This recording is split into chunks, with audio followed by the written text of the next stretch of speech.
Welcome to the Baltimore Ravens Daily Fantasy Team Preview. Russell and I taking a look at Baltimore and what's in store for the upcoming season.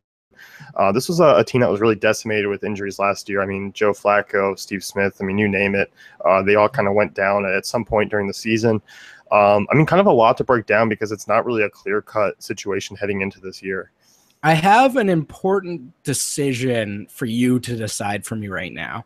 I've been bouncing this back and forth for years with Joe Flacco. Would you rather call him Joe Flaccid or Flo Jacko as his nickname? This is I've spent an inordinate amount of time deciding on this, and I've never even used the word inordinate before. And I don't even know if that's correct usage, but you know what I mean.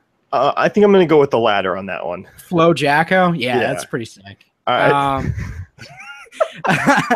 mean, that's a pretty sick name. So anyway, back to Flo Jacko. Coming off a torn ACL, obviously. I mean, I don't know about you, Jason, but what I'm really taking away from this is really only their year one with Mark Trestman and sort of how they sort of were really pass heavy regardless. Even after Flacco went out, they just kept passing away with the likes of Ryan Mallett and Jimmy Clausen and Matt Schaub just throwing those pick sixes like he always does.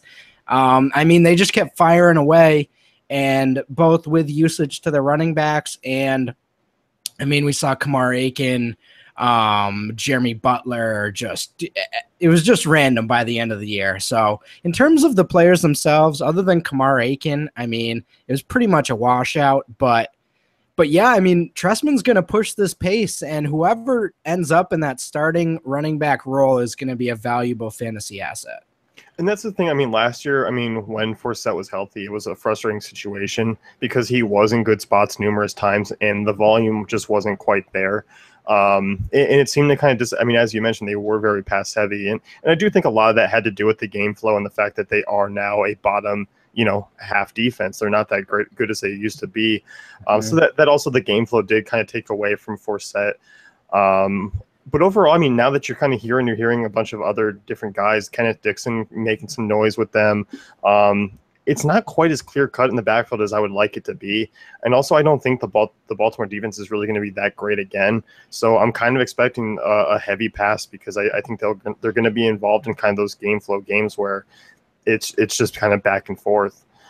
And the great thing about DFS and why it's probably my favorite fantasy football format is because we don't have to draft, Justin Forsett now and pray that he's going to be the feature back. We can wait till that week, see who's actually going to be starting and make our decisions from there. So in terms of DFS, we can just wait that out, whether it's Forsett, Javorius Allen, or, I mean, I'm even hearing Terrence West has just kind of come out of nowhere and really blown up this training camp so far. So that's certainly someone to keep an eye on. But overall, I mean, whoever they stick in there, I'm going to be starting at least in tournaments, especially with the way they've used their running backs in the passing game in 2015.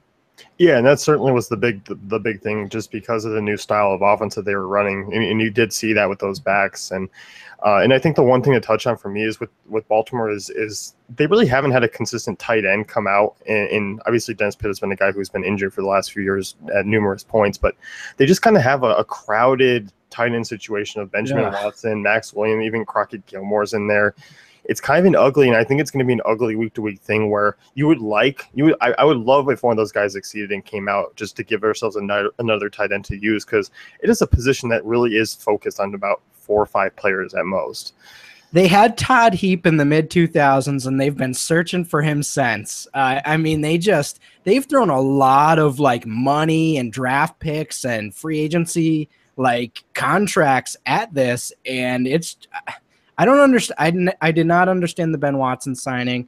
You draft Max Williams in the 2nd round. You draft Crockett Gilmore a few years ago in the 3rd round. You still have Dennis Pitta there that you're keeping on the roster even after a few major injuries. I mean, that is a complete mess. I would love to see Max Williams emerge. All reports from training camp are that he's looked a lot better this year, and potentially sort of that starting caliber player that they drafted last year. So that's certainly intriguing and something to keep an eye on. But I'm not sure that anyone's going to emerge from a DFS perspective with a guy like Ben Watson there, you know? And that's the problem. I mean, last year we saw them. I mean, they were both under 50% of offensive snaps, but it was very close. Gilmore with 46%, Max Williams with 42. And now, yeah, I mean, as you mentioned, tossing in Watson, it's going to be frustrating. And I do think a majority of the production is still going to come from the wide receivers, just because, you know, Kamar Aiken did come out and kind of emerge as a top wide receiver threat, and he got the opportunity due to the Steve Smith injury, who is going to be healthy. And, you know, right. Regardless of how he comes back and performs, which you do expect him to still come back and get targets and looks, I do think it's just going to be a focal point of the receivers here. Yeah, and rarely does an undrafted free agent sort of have his breakout season in year 5, but here we are with Kamar Aiken. Obviously, Steve Smith coming off that Achilles tear, which is a major injury that would end most careers at a much younger age, but as we know with Steve Smith, he's just something else. So I expect him to eventually make his way back onto the field.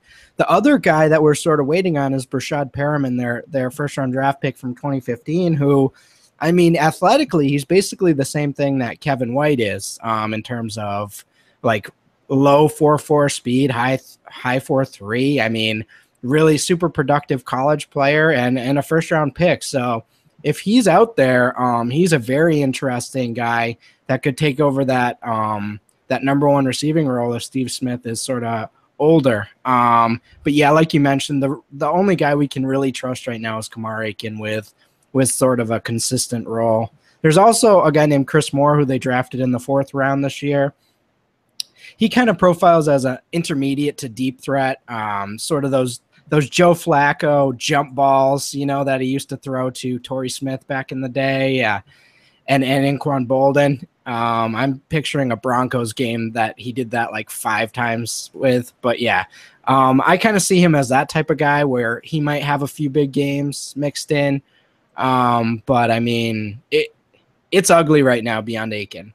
Yeah, it definitely is. And I think I kind of like that, because I like Flacco as a DFS GPP quarterback, especially coming, you know, back from the injury this season.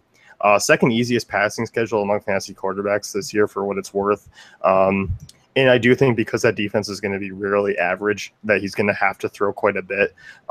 So I like that there is a week-to-week kind of, you know, obviously you have Aiken, but there also are some secondary pieces that can break out on a week-to-week basis. And, you know, hitting on those is going to be something that could be a game changer. Yeah, and those are the one-off tournament guys that really set you apart, that are going to be 1% owned. I mean, I'm really looking at Prashad Perriman as that guy where he shouldn't be as lowly priced as he is, but because he's been so injury-prone and stuff, there's no sample size to really be like, for the algorithm to spit out a solid number for him. So those first few weeks when he's on the field is really going to be a nice one-off situation.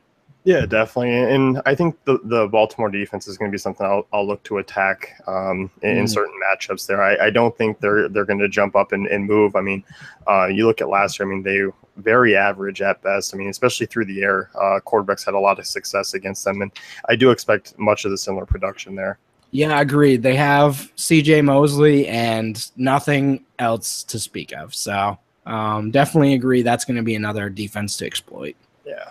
So that's going to wrap it up with our Baltimore DFS team preview. Be sure to check out the rest of our teams at dailyfantasycafe.com.